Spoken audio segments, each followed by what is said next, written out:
Cierra tus ojos por un momento y vamos a poner este tiempo en las manos del Señor. Padre, Espíritu Santo, te damos gracias, Señor, en esta tarde, Señor. Te pedimos, Señor, que tú abras nuestros corazones, que abras nuestro entendimiento, que abras nuestra mente, Señor. Que podamos recibir tu palabra, que podamos ponerla por obra, Señor, y sea para inspiración y para exhortación de nuestras vidas y de nuestra alma, Señor. Padre, trae gozo, trae paz y sobre todo, Señor, trae sabiduría, Padre. En el nombre de Jesús. Amén, amén. Pues gloria al Señor. Le damos la gracia al Señor. Como sabéis, uno de nuestros lemas, o el lema de la iglesia, es "Hay un lugar para ti". Y estas cosas son importantes precisamente porque los jóvenes son parte necesaria, vital de la iglesia. No solamente los niños. Como sabéis, estamos haciendo una inversión en ampliar las instalaciones. Estamos ya trabajando en ello. Primero Dios, la semana que viene tendremos luz y agua y podemos empezar a fondo a pintar, limpiar, ordenar, colocar, decorar y todo, muchas cosas que acaban en ar. Así que, si Dios pone en tu corazón ayudar de la manera que sea, desde económicamente a físicamente, pues eres más que bienvenido. Amén. Así que te dejo eso ahí y por supuesto esta tarde recordaros los bautismos. Estaremos más o menos por la altura de los charros, de los antiguos charros, que ahora ya no existen, pero es un sitio tranquilo y podemos estar bien desde las 7 de la tarde hasta que el cuerpo aguante. Amén. Así que, dejando eso en mente, a lo largo de estos últimos días, el Señor está hablando en mi corazón acerca de precisamente esta nueva temporada, este nuevo tiempo. Y es curioso que la primera prueba que tiene el ser humano, y de aquí voy a tirar mucho de la ley de la primera mención. Cuando digo la ley de la primera mención, cuando Dios hace algo al principio, siempre es importante. Es decir, cuando Dios menciona algo al principio, es capital, es clave, es una luz roja y algo que tenemos que poner atención. Así que tenemos que darnos cuenta que la primera prueba que el Señor, que Dios pone al ser humano, es con una fruta. Y tú dirás, pastor, ¿cómo es eso? Pues sí, la primera prueba que Dios pone es la comida. Y además la comida, tú dirás, ¿hoy vamos a hablar de comida, pastor? Pues en parte sí, hoy vamos a hablar de comida. Porque el pecado, es decir, el primer momento donde Dios prueba el corazón del hombre es a través de la obediencia, es a través de la disciplina, pero usa un elemento que yo creo que a todos nos afecta, a todos es importante. Y lo que quiero mostrarte en esta mañana es que esa obediencia o esa disciplina toma un carácter mucho más amplio, toma un carácter mucho más profundo que simplemente comer una fruta o comer una verdura o comer una vaca o un cordero. Lo que te quiero explicar con esto es que precisamente lo que Dios estaba tratando con el corazón del hombre es acerca precisamente de eso. Si tú estás dispuesto a obedecer, si tú estás dispuesto verdaderamente a que cuando yo digo que no a algo, sea que no. Cuando yo digo, cuando el Señor dice muchas veces, esto no es bueno, esto no conviene, yo creo que hay una tendencia dentro de la iglesia a empujar el límite hasta probar si pasa algo o no pasa algo. Ahora déjame decirte algo. Pasa. Y pasa mucho. Y te lo voy a demostrar con la palabra, porque Dios empieza a decir, y mandó, la primera cosa que mandó, Jehová Dios al hombre, de todo árbol del huerto podrás comer, mas del árbol de la ciencia, del bien y del mal, no comerás, porque el día que de él comieres, ciertamente morirás. Estaba poniendo un límite. El Señor había plantado un huerto en medio de la tierra, había plantado a Adán en medio de ese huerto. Antes de formar a Eva, Dios le estaba diciendo al hombre, cuidado, eso no lo toques. Era simple, disciplina, obediencia. Y cuando hablamos de disciplina no es agresividad física, estamos hablando de disciplina, límites. Y tú dirás, pastor, ¿Dios tiene límites? Sí, Dios tiene límites. Dios es un Dios de orden. Dios tiene disciplina. Y es de bendición para tu vida. Y es bueno entender esa disciplina, que hay ciertos límites, que hay un orden, que hay barreras que no se deben o no se pueden traspasar, porque tienen consecuencias. Además, si te das cuenta, tienen consecuencias para el hombre. Para el hombre como raza, para el hombre como padre de familia. A la familia recibe una bendición o recibe una maldición, simplemente por no atender a esos límites, por no ser obedientes. Tenemos al padre de la fe en una situación semejante. En todo tiempo Abraham es probado. ¿Y sabes por qué? Por la comida. ¿Por qué baja Abraham a Egipto? Por la comida. ¿Por qué baja Abraham y tiene todos los problemas que tiene desde un principio? Dios le había dicho, te bendeciré, te multiplicaré, te daré una tierra. Lo llevó al monte, le enseñó las estrellas.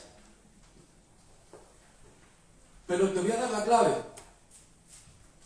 Dios le dice, ten por cierto que tu descendencia morará en tierra ajena y serás esclava allí y será oprimida 400 años.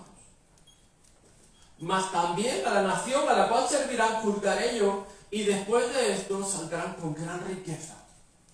Dios avisa a Abraham.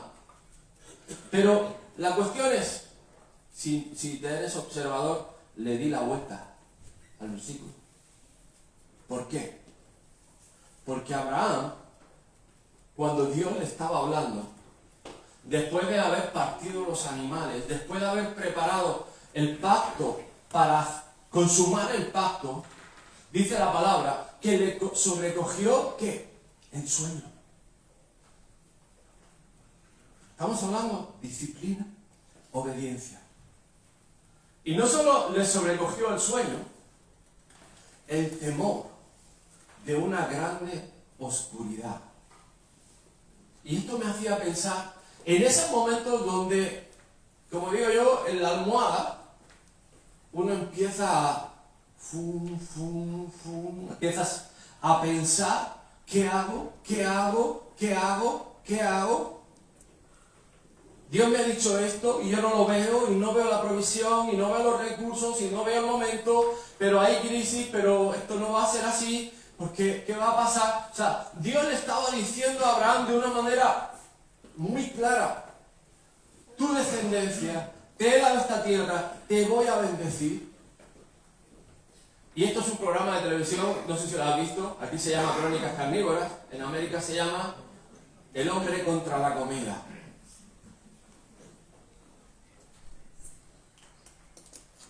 Parte de todos los temores estaba en dónde va a estar mi sustento, dónde va a estar mi provisión, dónde va a estar lo que Dios ha prometido, que dice que me va a dar, cuándo va a venir, cómo va a venir. Y queremos controlarlo todo como personas humanas que somos. El ser humano quiere cobrar el día 1, ni a las 12 de la mañana, o sea, a mí que me entre conforme cambia el día. A las 12:01 quiero meterme en el banco y quiero ver la nómina ahí. Eso es mi seguridad. Quiero ver cada vez que entra el banco que no me falle la aplicación, que quiero verlo. Yo recuerdo de un director amigo mío que decía, había un señor que llegaba todas las mañanas y decía, ¿cuánto dinero tengo? 50.000 euros, venga, sácalos. Y le hacían sacar el dinero. Lo contaba y lo volvía a meter. Y así, hasta que le dijeron, mira, no lo metas más, llévatelo. Pero es un tema de confianza, es un tema de dependencia, es un tema de obediencia. Porque Dios le había dado palabra a Abraham, no solo para sí, sino para sus hijos. Pero él abre una puerta, y abre una puerta por causa del temor. Además, si ves la historia, él miente con Sara, su esposa, él hace cosas que no debe hacer, y lo peor no es eso. Te voy a hacer de Génesis 15, esto es un pequeño resumen. Ahora que el martes tuvimos la noche de Abraham, que creo que fue dentro de los episodios que nos pasaron, creo que fue una bendición, pero lo lleva al monte, le abre los cielos, ve las estrellas, ¡wow! Así será tu descendencia, así será la provisión que yo voy a hacer contigo. Hagamos pacto, prepara un becerro, prepara un carnero, prepara 2 ovejas, prepara 2 palominos, prepáralo.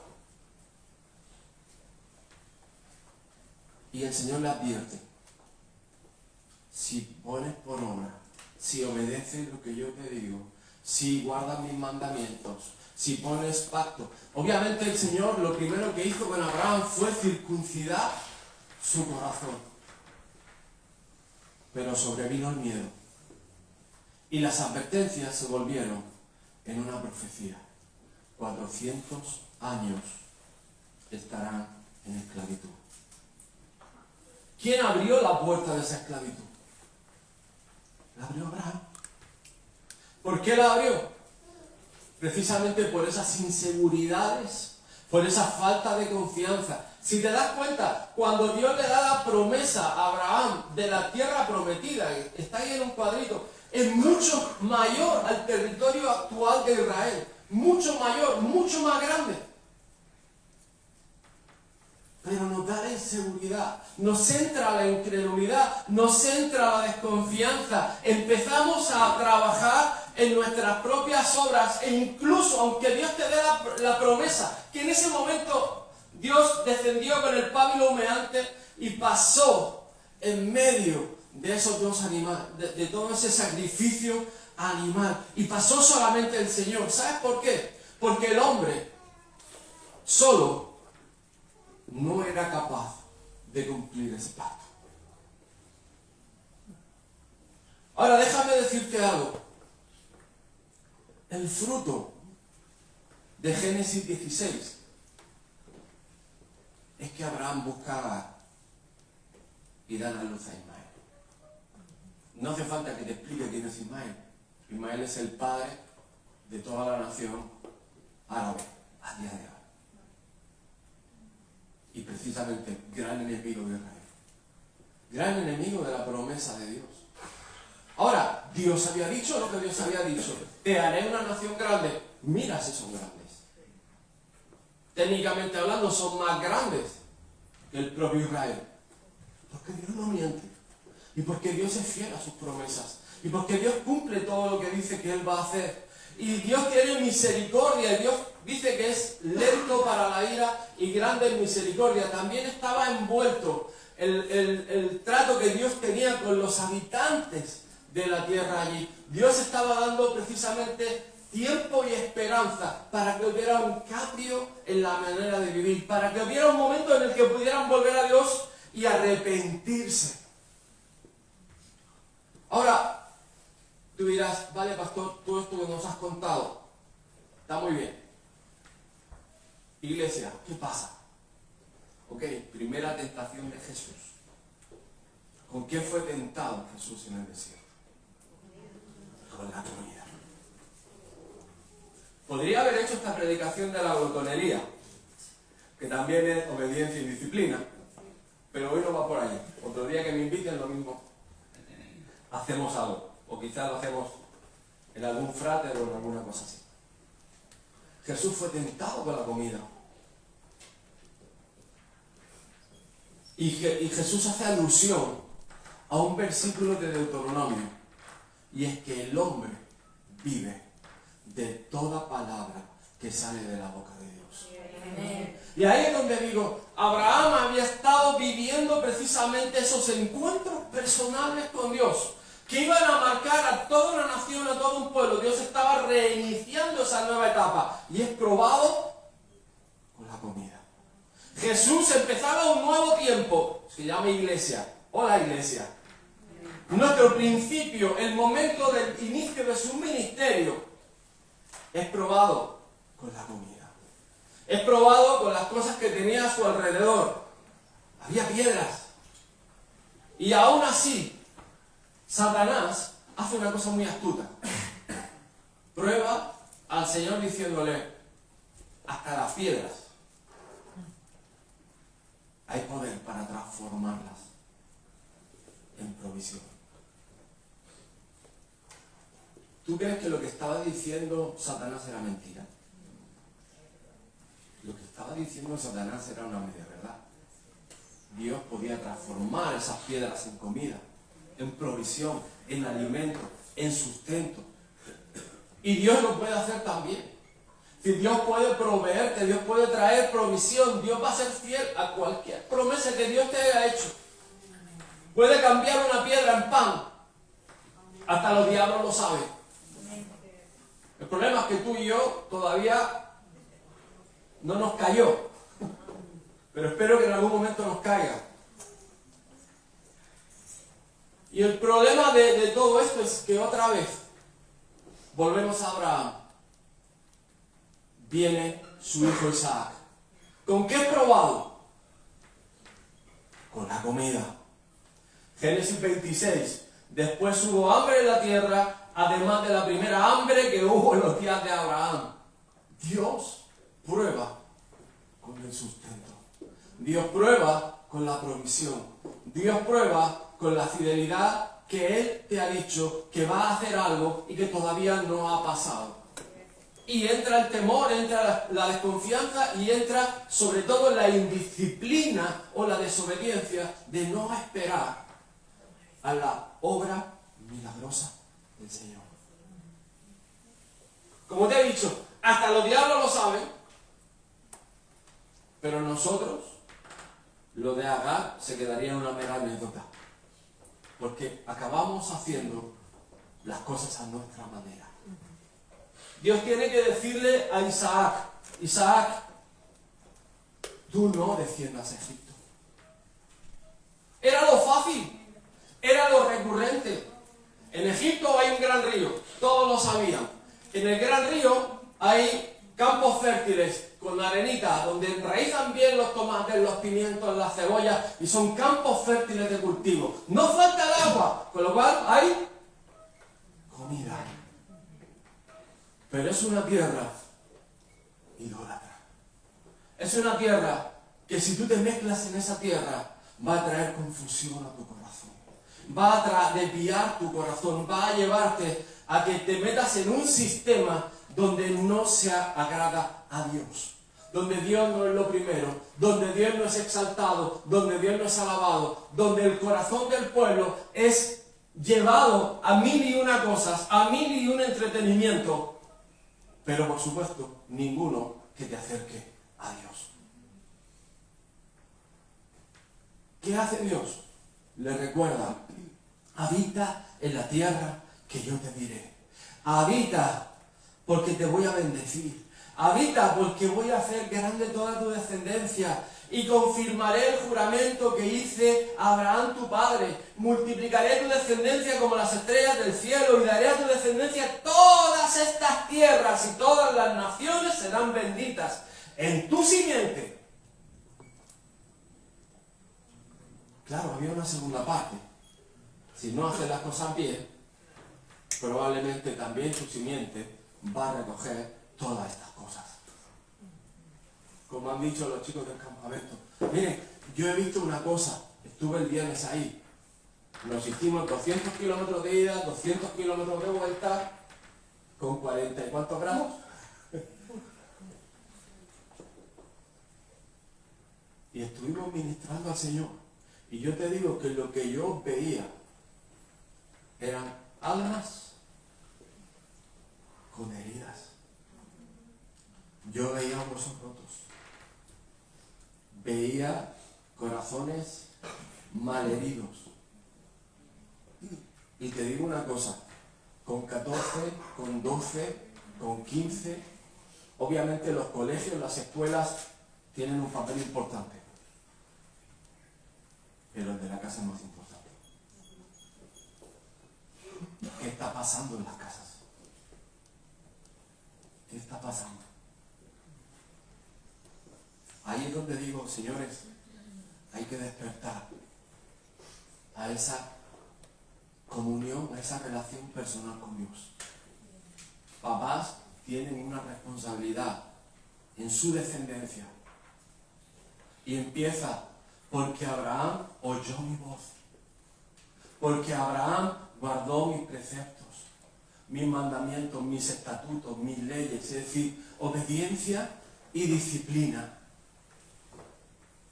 Y sí, fue probado, fue tratado, fue procesado en un momento de ¿qué voy a hacer? ¿Qué voy a comer? ¿Qué voy a vivir? ¿Dónde voy a vivir? ¿Qué voy a tener? ¿Cómo lo voy a hacer? ¿Qué va a pasar? Se equivocó 1001 veces, le salió la humanidad por las orejas. ¿O qué crees? ¿Que Abraham era perfecto? No lo era, le salió la humanidad por los poros.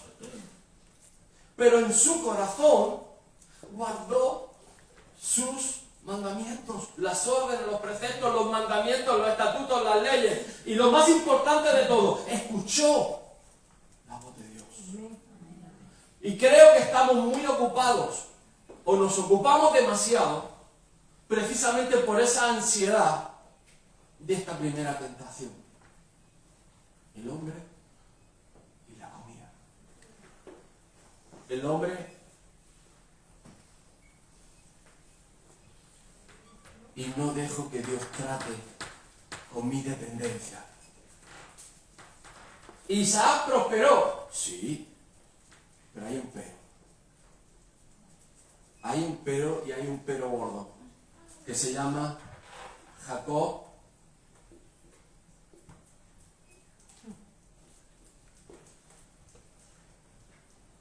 y su hermanito. Otra vez, problemitas en casa. ¿Te suena? ¿Te suena la historia? Porque hoy no te la voy a contar, pero otro día sí. El Señor le dijo, vais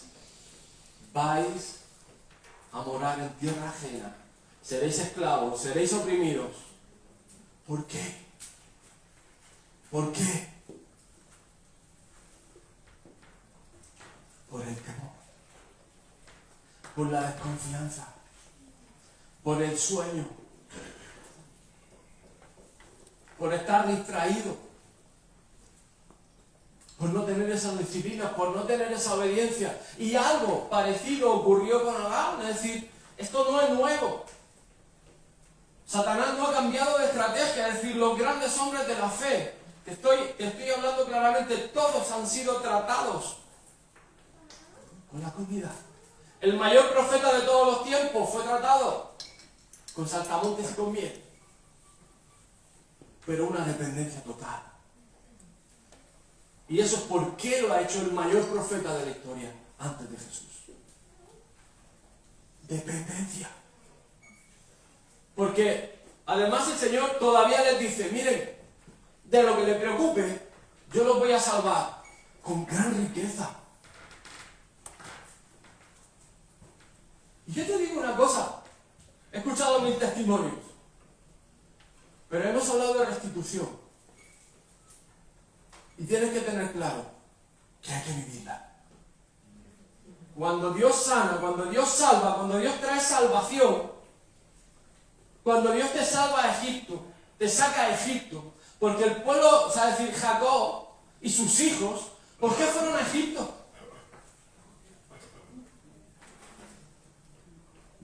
Por comida.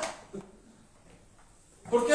¿Es que vamos a hacer surf en el Nilo? No. ¿Vamos a aprender a cultivar cebollas? No. ¿Por qué fueron a Egipto? ¿Eran pobres? No eran pobres. Dios los bendecía, Dios los multiplicaba. Isaac prosperó. Pero ¿qué es lo que ocurre? Que hay cosas en casa que no son tratadas. Y se llama dependencia de Dios, se llama confianza, se llama disciplina, se llama límite, se llama orden. Y por supuesto en Jacob se montó la gran melocotonera. ¿Te lo recuerdo?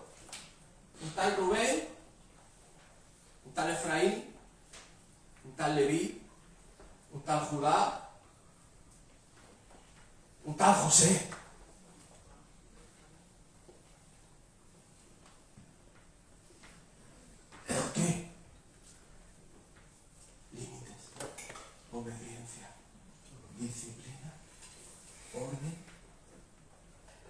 ¿Y dónde reside el problema?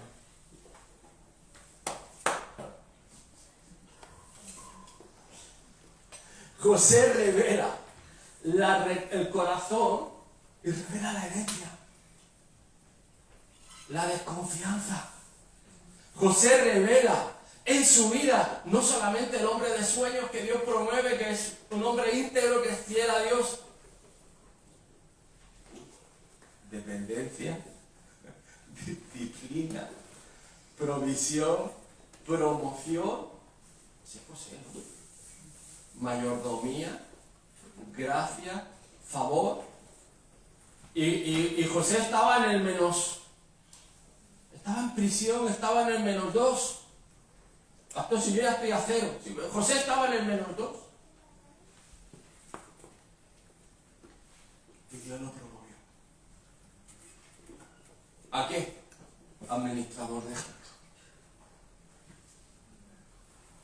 No sé si me entienden esta mañana por dónde vamos.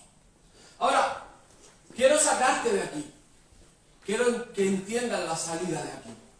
La salida del pueblo de Egipto la marca también la ley de la primera mención. Se llama la Pascua. Y en la Pascua, cada familia debería de tener un cordero perfecto, sin ningún hueso roto, sin mancha, escogido. Y todas las familias de Israel deberían de tener ese sacrificio preparado. Y si no te alcanzaba, debías de juntarte con la familia de al lado. Escúchame bien, esto es divertido. Para compartir ese sacrificio para Dios. Además, deberías de preparar tu corazón y preparar ese momento, porque Dios te estaba diciendo: es una nueva temporada, vamos a salir a una tierra que yo voy a dar, fluye leche y miel, hay provisión. ¿Cómo? Pero si hemos bajado aquí por comida, hemos bajado aquí por hambre, hemos bajado aquí por dinerito.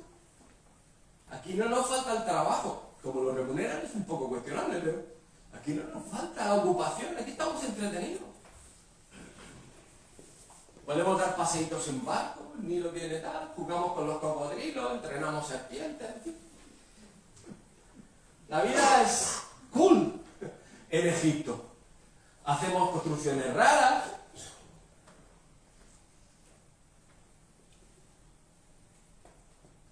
Fueron los primeros en hacer dibujos y en hacer papeles. Fueron los primeros que en tener un libro. Que no broma. Esos no eran tontos. Pero Dios los quería sacar de ahí. Porque había mucha distracción. Y no era la promesa de Dios. Ahora, déjame preguntarte una cosa. ¿La falta de provisión era una mentira de Dios? ¿Era una negligencia de Dios? ¿O era una falta de fe? Porque Isaac prosperó en las mismas circunstancias. Tuvo oposición, toda la del mundo. Le tapaban los pozos, le envidiaban, le echaban piedras. Isaac prosperó. Pastores que me tienen envidia. Isaac prosperó. ¿Se lo pusieron fácil? ¿Pudo prosperar? ¿Por qué? Porque Dios tenía fe. Porque creyó. Creyó en el Señor. Creyó las promesas. Porque Dios reafirmó el pacto. Pero déjame decirte algo. Hay una cosa que es clave. En la Pascua hay un sacrificio. Escúchame bien. Hay un sacrificio. Hello. Que estamos en la gracia, la iglesia, hay un sacrificio que hizo Jesús, que es tipo, es un ejemplo, es un símil, es una alegoría de ese cordero. Un varón conforme al corazón de Dios. Sin arruga, sin mancha. Y fue dicho y fue profetizado que ni un hueso, Ni uno de esos huesos sería quebrantado. Sería traspasado por nuestros delitos y pecados, pero no sería quebrado. Y sería nuestra salvación. Ese es Jesús. Ahora, Él es el Cordero de Dios que quita el pecado del mundo. Ahora, déjame terminar con esta reflexión. ¿Qué significa un hueso roto? ¿Qué significa un hueso roto?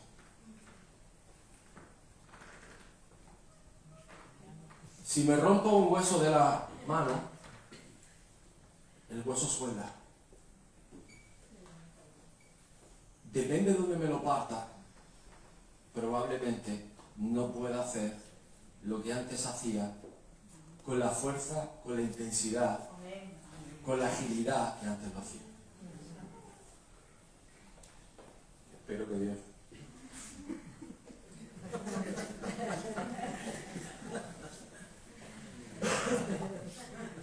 Pero yo me he doblado, es decir, he tenido varias fisuras en el pie y me encantaba el fútbol y llegó un momento que no podía golpear la pelota tan fuerte. Me saqué un hombro jugando a balonmano y llegó un momento que ya no podía levantar 80 kilos en plomo. Podía 50, pero 80 no. Cuando nos rompemos un hueso es porque hemos roto o hemos mal funcionado algo. Y eso tiene consecuencias. No queremos ver las consecuencias, pero cuando desconfiamos, cuando la incredulidad, el temor, cuando la falta de disciplina opera en nuestras vidas, nos rompemos cosas. Aunque fuera el meñique, condicionaría tu caminar. A Jacob, cuando peleó con Dios le cambió la manera de andar. Ya no andaba tan rápido, pero se apoyaba en el callado. Y Dios cambió su nombre al Israel. Hay huesos rotos, hermanos, que yo sé que han cicatrizado y que te han hecho perder esa fuerza. Ha habido corazones rotos, es decir, no solamente huesos rotos, ha habido músculos rotos, ha habido desgarros y te han hecho perder esa confianza, esa seguridad, esa vitalidad.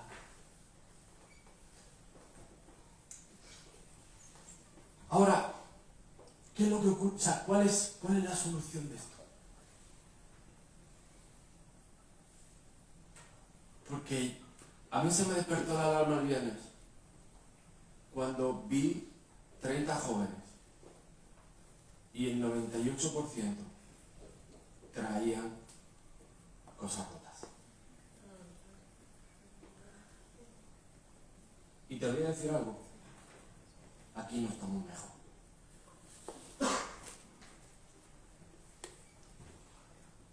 La clave de Jesús, la solución de Jesús, se llama permanecer en el Espíritu Santo. Dice Juan que si el Espíritu Santo de Dios reposa sobre él y él permanece lleno del Espíritu Santo, la única manera que Jesús tuvo para vencer al mundo sin ningún hueso roto. En nuestro momento de mayor desesperación, de mayor tristeza, de mayor depresión, yo te puedo confesar que mi único momento donde encontraba paz de parte de Dios era cuando me entregaba a la presencia del Espíritu Santo. En el momento de la angustia, en el momento de la soledad de la noche que te agarraba la chiripiorca al nivel 5.0. Lo único que me acercaba, lo único que me traía paz, lo único que me traía descanso y seguridad era reposar en el Espíritu Santo. Que el Espíritu Santo reposara sobre mí y yo reposar en Él. Era el único momento donde nosotros podíamos tener paz, donde nuestra mente podía descansar, donde nuestro corazón podía alcanzar consuelo. Y todo ese conflicto, todas esas preguntas, toda esa nebulosa que traen depresión, amargura, inseguridad, miedo, temor, angustia, que hace que nuestras generaciones también lo hereden, que entren en ese círculo vicioso donde la solución aparente es irte al mundo. Y escúchame bien, hemos tenido un éxodo masivo, porque pienso que esta palabra es clave. Hemos fallado en la primera tentación. Y nuestra generación no ha buscado el reposo en Dios, la conexión con el Espíritu Santo, descansar en el Espíritu Santo. Nuestra generación se ha ido directamente a Egipto. Se han ido al mundo. Y ahora mismo son esclavos del mundo.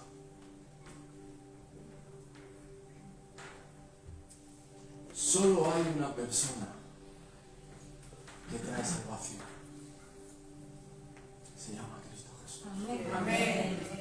Esa persona solo venció al mundo con una cosa. Con esa dependencia absoluta del Espíritu Santo. Con esa determinación de decir, yo dependo del Espíritu Santo y el Espíritu Santo va a habitar en mí. No voy a poner límites, no voy a poner barreras, no voy a poner condiciones. Todo lo contrario, quiero limpiar la casa para que seas tú el que more en mí y yo contigo. Quiero que tú seas el que entre en mi casa y que toda incredulidad se vaya. Necesito descansar. Necesito que tú seas mi reposo. Necesito que tu presencia se derrame sobre mi cabeza y tenga ese testimonio de que tú estás conmigo. Tú eres real. Tú eres mi salvación. Tú eres mi proveedor. Tú eres mi Señor. No hay nada, no hay nadie que me pueda sacar de esta oscuridad, de este mundo, si no eres tú, Jesús. Si no eres tú, Señor. No hay nada ni nadie que pueda romper la yugo de esclavitud del mundo, si no eres tú. Si no es tu presencia, si no es tu Santo Espíritu. Vengo a reposar en ti, Jesús. Vengo a descansar en ti, Jesús. Vengo, Señor, a entrar en tu presencia y que tu presencia sea mi hogar y yo habite en tu presencia. Vengo a reposar en ti, Jesús. En tu santo y bendito nombre, Señor Padre. Te pido, Señor, que en tu presencia, Señor, tú traes sanidad. Tu Espíritu trae salvación.